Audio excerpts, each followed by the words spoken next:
ఇలాంటి జగన్మోహన్ రెడ్డి గారికి ఒక సలహాదారుడు ఉన్నారు, సజ్జల రామకృష్ణారెడ్డి.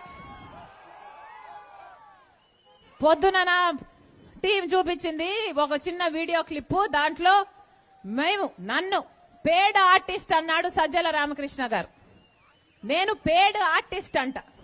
రాజశేఖర రెడ్డి బిడ్డను పట్టుకొని పేడ్ ఆర్టిస్టు అని సజ్జల గారు అంటున్నారంటే ఇది ఇంగిత ముందే మాట్లాడుతున్నారా, లేకపోతే అధికార మదం ఏమైనా తలకెక్కిందా?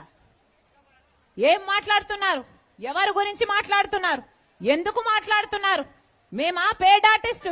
మీరు మీ కొడుకు పేమెంట్ తీసుకొని కదా సోషల్ మీడియాలో నన్ను సునీతను నానా రకాలుగా హింసించింది, ఎన్ని రకాలుగా బెదిరించారు. తిట్టకుండా తిడుతూనే ఉన్నారు, అవమానిస్తూనే ఉన్నారు.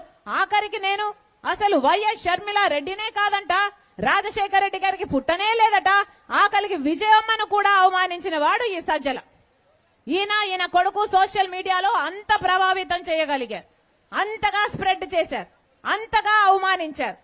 అలాంటిది ఈరోజు సజ్జల గారు ఇంత ఘోరంగా మాట్లాడుతుంటే ఈయన జగన్మోహన్ రెడ్డి గారికి సలహాదారుడుగా ఉన్నారంటే ఇది జగన్మోహన్ రెడ్డి గారు చేసిన కర్మ కాకపోతే ఇక ఏమిటి అని అడుగుతున్నా. సజ్జల గారికి చెప్తున్నా, నోరుంది కదా అని పారేసుకోకండి. ప్రజలు గమనిస్తున్నారు, బుద్ధి చెప్పాల్సినప్పుడు బుద్ధి చెప్తారు. అంతేకాదు మమ్మల్ని పేడ్ ఆర్టిస్ట్ అంటున్నారే, మీ ఇంట్లో ఆడవాళ్లు లేరా? మీ ఇంట్లో మేము కూడా పేడ్ ఆర్టిస్ట్లా? మీ ఆడవాళ్లు డబ్బులు తీసుకొని అన్ని చేస్తారా అని మేము అనగలం, కానీ మేము అలా అనం.